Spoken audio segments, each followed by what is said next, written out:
Welcome, Speech 1321 students, to the fall 2020 semester. And here we go with our online learning class. Kind of a wild time with this pandemic. I am your professor, Lisa McNeil. I've been teaching here at El Paso Community College for 20 years, and I am an associate professor of speech, which means I'm tenured. So a shout out to all of you. I'm glad to have you in class. Normally I would call the roll and say, hey.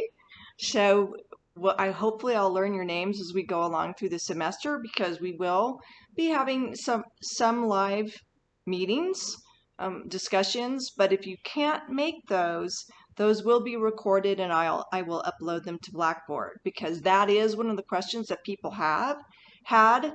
And I thought it was a little weird too, right? We're kind of going, wait a minute, when's my class? Normally you would be like, oh, I've got Speech 1321. It's on Tuesday, Thursday at, I don't know, 10 o'clock, right? From 10 to 11:20. But no, that's not the way this is working this semester. There's no set days and times. So what your responsibility is to keep check Blackboard each week and maybe every day, and and check in and see what your assignments are, see if I posted lectures. I will announce if we do have a live question and answer period or a live lecture that I can send you the link and you can tune in. But again, if you can't make those will be recorded and uploaded to YouTube, because the thought is, because we are in the middle of this pandemic and there are all kinds of extenuating circumstances, the college, I believe, wanted to make this as flexible for you as possible. You may have jobs, you may be in situations, some of you may be parents and you have to help your kids with their online learning. My son's in high school, so he's here, same thing, doing his online learning. You may have your little brothers and little sisters that you have to help. There may be one computer in your house with a camera. There's all kinds of fun stuff. So anyway, that's the thought behind it, is to make it flexible for you. So, and that said, again, if there is any kind of a live session, I will send you the link, but it will be recorded in case you can't make that. So now let's get on to the syllabus, which you should have. I uploaded it, 1321, Organizational and Professional Communication. As I said, there I am. There's my email, which you'll also have through Blackboard. And we might as well cover the book. This is the book, Communicating for Results by Cheryl Hamilton. This is the 11th edition. And now typically there's a student edition. Let me see if I can get it. Custom, that's what they call it. Custom edition for EPCC, which you can get through the bookstore, or you can just get an electronic copy or find one online, or whatever you need to do.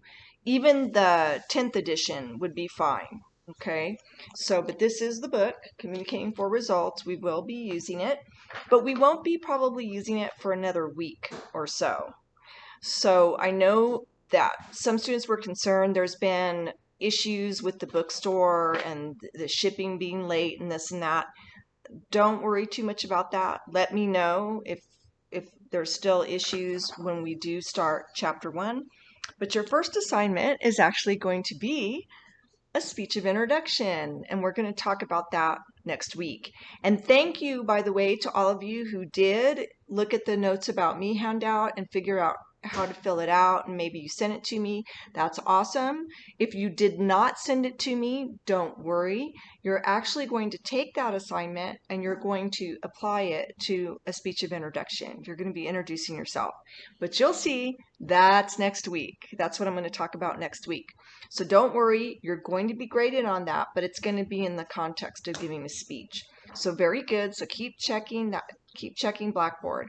For those of you who are new to Blackboard, just hang in there. I know it's kind of a pain at first. I had to learn it. I'm normally a face-to-face kind of gal, but once you kind of get the hang of it, it's not so bad.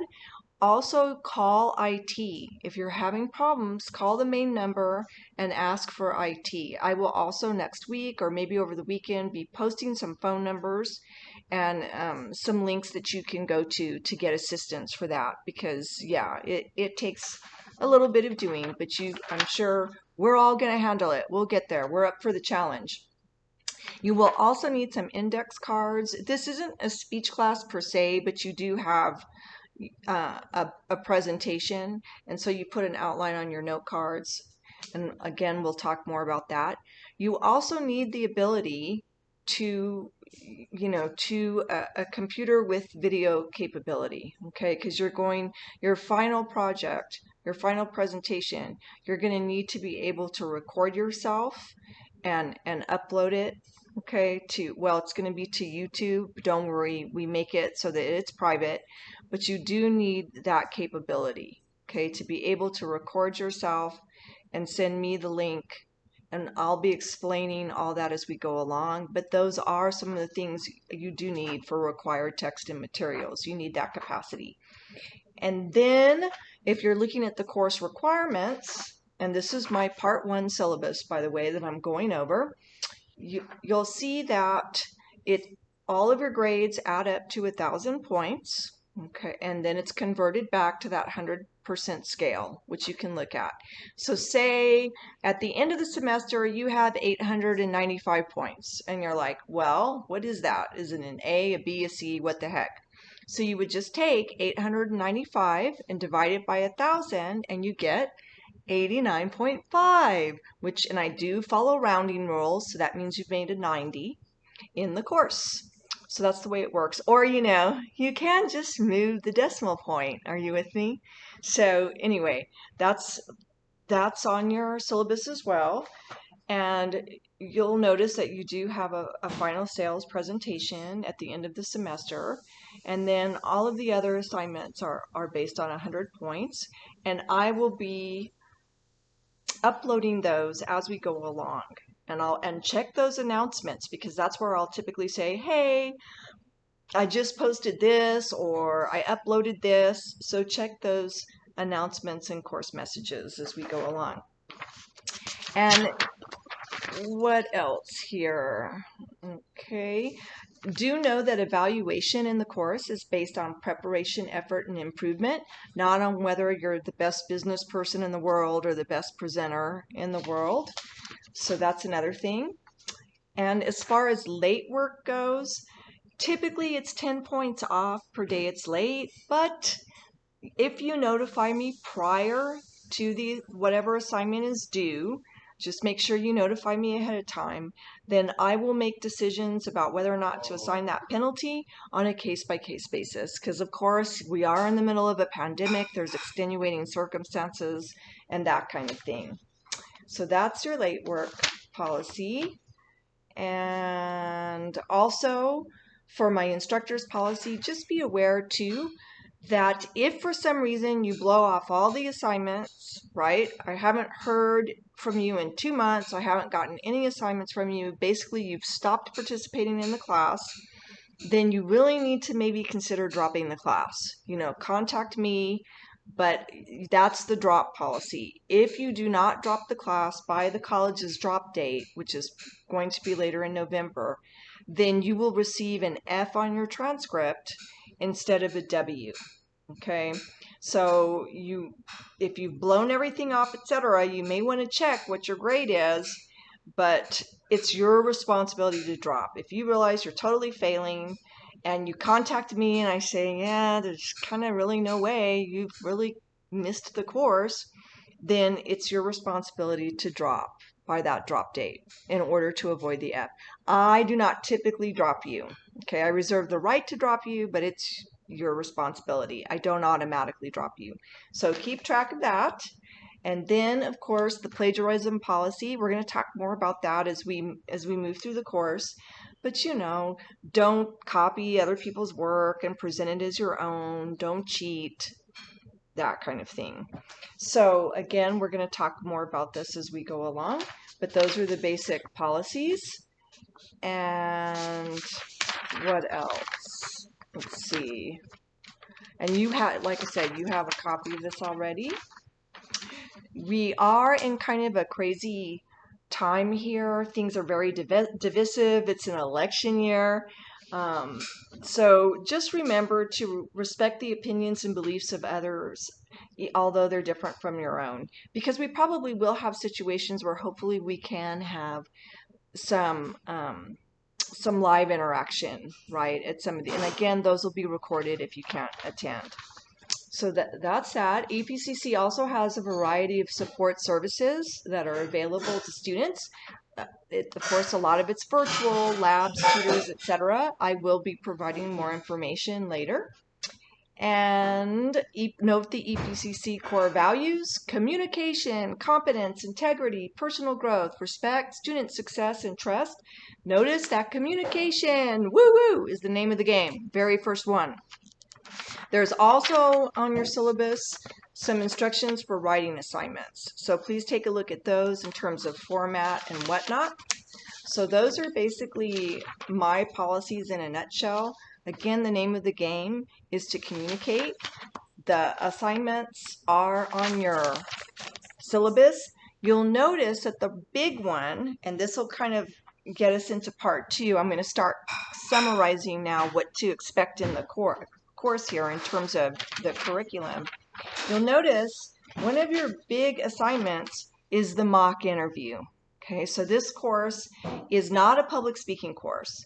We're looking at all types of communication and how to do it within organizations, that is, in the workplace. How do you send a decent email? Who do you copy it to?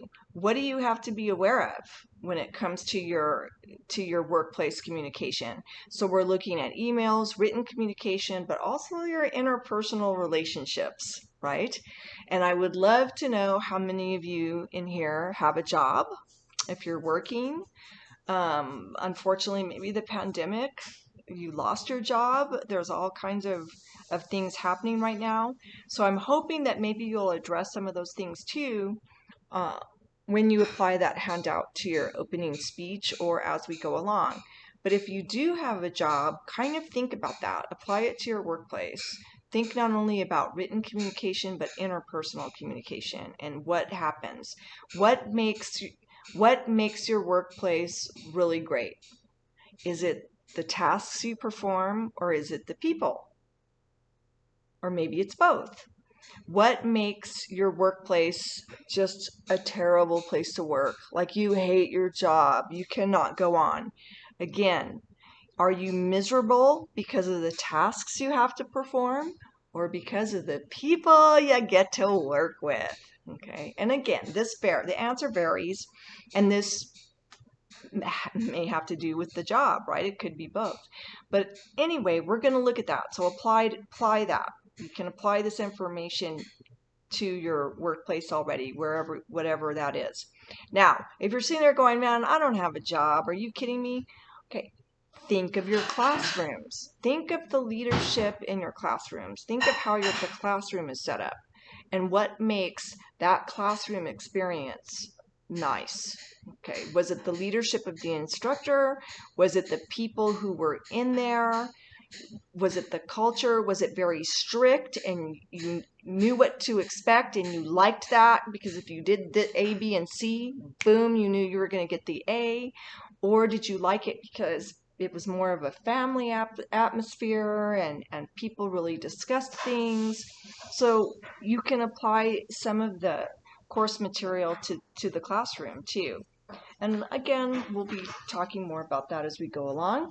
You are going to learn some basic communication theory first.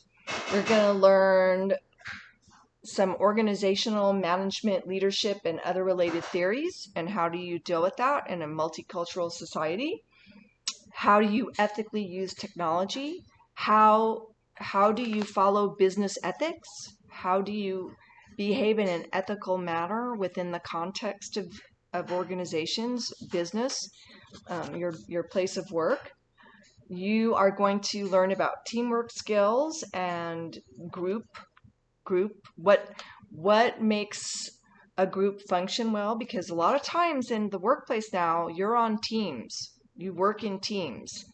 and you have to produce. And so what's going to make that group cohesive and productive? So there's a lot of fun stuff like that. Teamwork skills, group problem solving, that kind of thing. Of course, our critical thinking skills and communication skills, but the big one is interviewing, right? Is how to interview.